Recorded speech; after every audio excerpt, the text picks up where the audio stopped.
এটাই উদ্দেশ্য যে আমরা যারা বাংলাদেশের পাশে যারা আছি আমরা শহরে একটা এখানে রাস্তা একটা জায়গায় কেউ করেছি চিনি না হ্যাঁ অবশ্য আপনার লাগে আমার এটা বা আমার লাগে আমার এটা আমি বুঝছি উদ্দেশ্য কি আমরা ও ডোনেশন থেকে গ্যাপ হইছে ও গ্যাপটাও ফিল হয়ে গেল আর পাশাপাশি আমরা সমাজের যে সামাজিক যে আমরা আর আমরা এখানে চিন্তা নাগরিক মুক্ত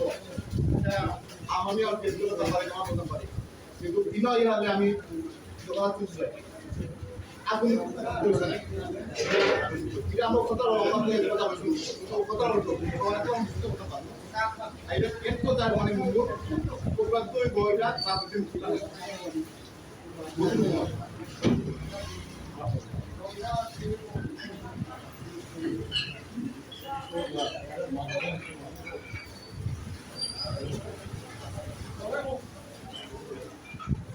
আপনারা কেউ প্রশ্ন করার করতে পারবেন আপনার ওকে না আমি